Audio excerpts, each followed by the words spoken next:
प्रश्न है भिन्न से आप क्या समझते हैं, तो आंसर आपको कैसे देना है। ये अगर एग्जाम में आता है भिन्न से आप क्या समझते हैं, तो आपको लिखना है ऐसी संख्या जिसे P/Q के रूप में व्यक्त किया जा सके जहाँ Q is not equal to 0, मतलब Q का मान 0 ना हो, ठीक है, भिन्न कहलाती है। जहाँ P को भिन्न का अंश, यानी ऊपर से P/Q है तो P क्या हो गया, अंश हो गया, Q क्या है, Q को भिन्न का हर कहते हैं। जहाँ Q कोई पूर्ण संख्या है, ठीक है, कोई पूर्ण संख्या है, पूर्ण संख्या। तो आप समझ गए होंगे भिन्न, जैसे कोई संख्या लिखी है 2/3, ठीक है, 2/3, तो ये क्या हो गया, आपका अंश हो गया, और ये क्या हो गया, हर हो गया। और इसको देखो P/Q के रूप में लिख सकते हैं, P/Q, तो यही भिन्न है। तो इसकी डिफिनेशन आप नोट कर लें और आपको इस तरह से लिखना है।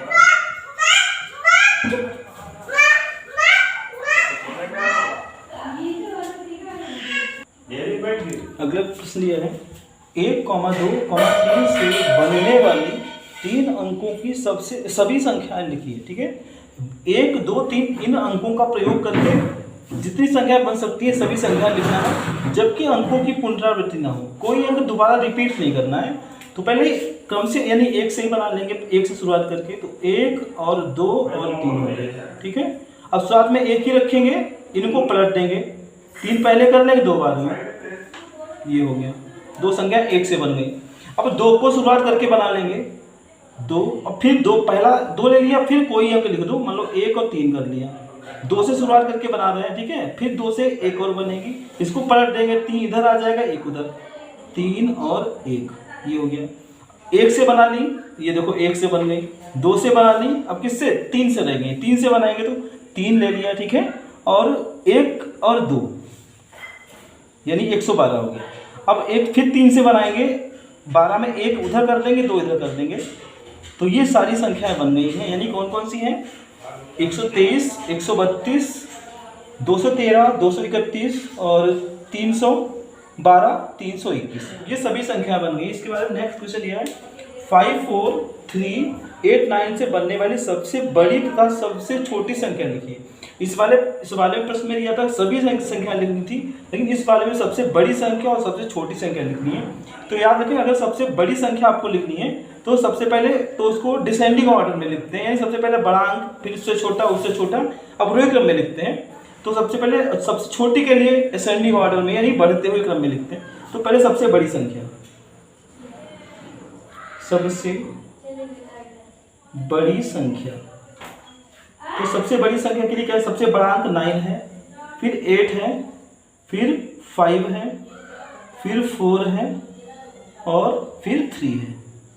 9 है, 8 है, 5 है, 4 है, 3। तो याद रखें सबसे बड़ी संख्या के लिए सबसे बड़ा अंक, फिर छोटा, फिर लास्ट में सबसे छोटा, ये सबसे बड़ी संख्या होगी।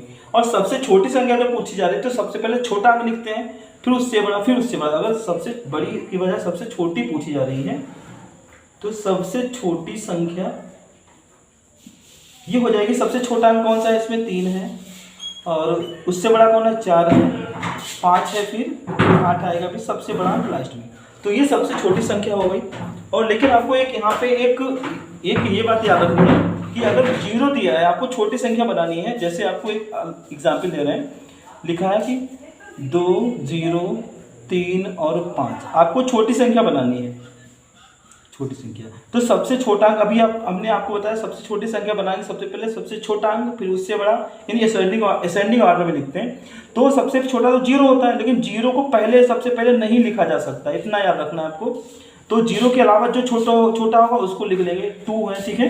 अब 0 को सेकेंड नंबर पे लगा देंगे, 0 होगा वो सबसे पहले नहीं लिखा जाएगा, दूसरे नंबर पे लिखा जाएगा 0। अब 3 हो जाएगा, 5 हो जाएगा, तो ये छोटी संख्या हो जाएगी। अगर 0 नहीं है तब तो आपको आरोही क्रम में लिख देना, 3, 4, 5, 8, 9 ऐसे लिख देना है।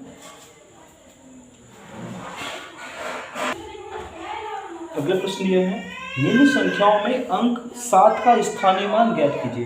यानी 7 का स्थानीय मान निकालना है, प्लेस वैल्यू निकालनी है, ठीक है।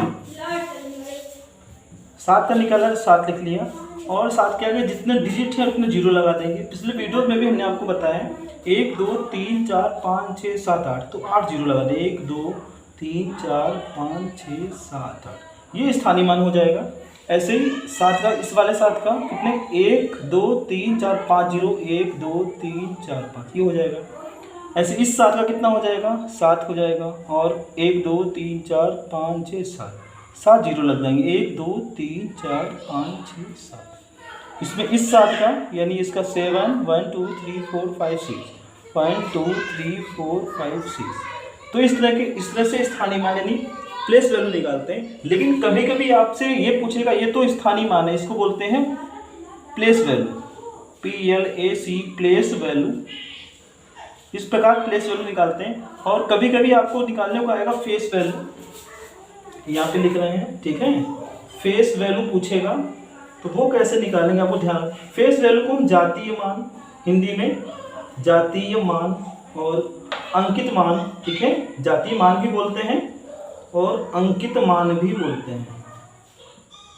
अंकित मान, प्लेस वैल्यू तो ऐसे, और अंकित मान या फेस वैल्यू या जातीय मान निकालना, तो जो अंक, जिस अंक का पूछा जाता है उसका मतलब मान वही अंक होता है, ठीक है। तो इसमें अगर 7 का आपको फेस वैल्यू पता करना है तो 7 ही हो जाएगा। कितना, 7 ही हो जाएगा, जीरो नहीं लगेंगे उसमें। तो जैसे एक संख्या लिख रहे हैं 3 2 1 6, इसमें 3 का आपको लिखना है जातीय मान, तो 3 का जातीय मान या अंकित मान कितना हो जाएगा, तो 3 का जातीय मान या अंकित मान, ठीक है, एक ही बात है। तो जातीय मान, यही जो अंक होता है वही होता है, 3 हो जाएगा। तो इसमें 2 का जातीय मान कितना, 2 ही हो जाएगा। तो कहने मतलब कभी अंकित मान या जातीय मान पूछे तो आपको वही अंक लिखना है। कभी कभी ऐसे पूछा जाता है कि 7 के स्थानीय मान और जातीय मान का अंतर, तो 7 का स्थानीय मान निकाल लेना और 7 का जातीय मान तो 7 ही होगा, उनका डिफरेंस कर लेना, आपका आंसर आ जाएगा। अगला प्रश्न यह है, संख्या 3334 में 3 के विभिन्न स्थानीय मानों का योग है, यानी सभी के स्थानीय मान 3 के निकालने हैं और फिर इसको ऐड करना है। तो सबसे पहले इस 3 का स्थानीय मान कितना होगा, 3 क्या, 1 2 3 0 लगेगा, 1 2 3 0, इसका तो हो गया। अब इस वाले 3 का, तो यहाँ पे कितने जीरो, 2 जीरो आएंगे ना, तो 0 0 और 3, इस वाले का भी हो गया। अब इसमें कितना होगा, 1 जीरो आएगा तो 30 हो जाएगा। अब इसको जोड़ने के लिए बोला, जोड़ देंगे, 0 हो जाएगा, ये 3 हो जाएगा, ये 3 हो जाएगा, ये 3, यानी 3330, इसका 3330, ये स्थानीय मानों का जोड़ हो जाएगा। और नेक्स्ट इसमें पूछ रहा है कौन सी संख्या छोटी व कौन सी बड़ी है, तो इनमें बताना है कि कौन सी छोटी है कौन सी बड़ी है। तो ये दिया है 68,845, यहाँ पे लिख रहे हैं आप, यहाँ पे लिखने फिर आपको होता है 68,845 और उधर है 68,805, ठीक है। ये ऐसे जो निशान लगते हैं, ठीक है, वैसे निशान आप लगा सकते हैं। ये जो मुंह बंद होता है, ये मुंह बंद है, ये खुला है। बंद जिधर छोटा मान होता है उधर मुंह बंद करते हैं, बड़ा जिधर होता है उसे मुंह खोल देते हैं। तो 68,845, 68,805, ये 805 ही है, ये 845, ये बड़ा है, ये छोटा है, छोटे की तरफ मुंह बंद कर देंगे, ये हो गया, ठीक है। ऐसे नेक्स्ट दिया हुआ है यहाँ पे 23,536, 23,536 और फिर दिया है 20,539, इसमें भी बताना, ये तो 23,536 है, ये 20,000 है, ठीक है। तो ये तो छोटा ही है, तो ये हो जाएगा, इधर मुंह ऐसे कर देंगे, बंद कर देंगे।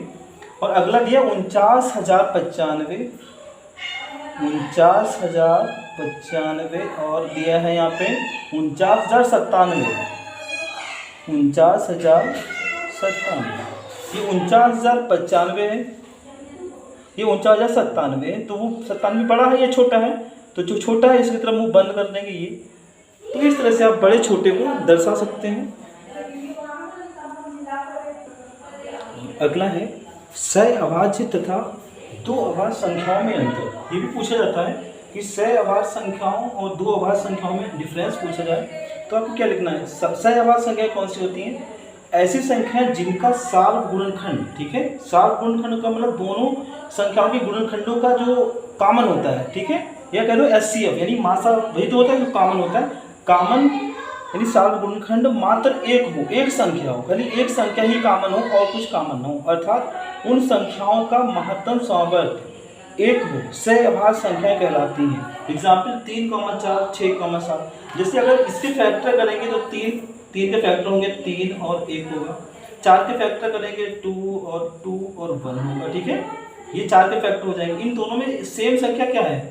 2 ही तो, ये 1 1 एक ही तो है, ये कॉमन है। तो एक संख्या कॉमन है, एक संख्या ही कॉमन हो। ठीक है, तो वो हमारी सहअभाज्य संख्याएं होती हैं। और नेक्स्ट दिया हुआ है दो अभाज्य संख्याएं, ऐसी संख्याओं के जोड़े, यानी ऐसी संख्याओं के पेयर जिनमें दोनों संख्याएं अभाज्य हों।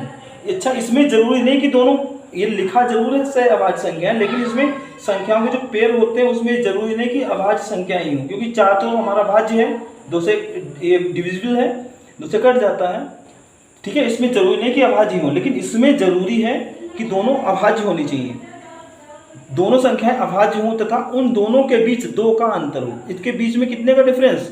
2 का डिफरेंस होना चाहिए, और दो अभाज्य संख्या कहलाती है। इनके बीच में 2 का डिफरेंस होना चाहिए और दोनों संख्या अभाज्य होनी चाहिए, तो यही दो अभाज्य संख्या होती है। तो एग्जाम्पल 3 और 5, 11, 13 और भी बहुत से दे सकते हैं। तो ETC इस तरह। आई होप इतना आपको समझ में आया होगा, और इसके बाद में अगला टॉपिक चालू करेंगे।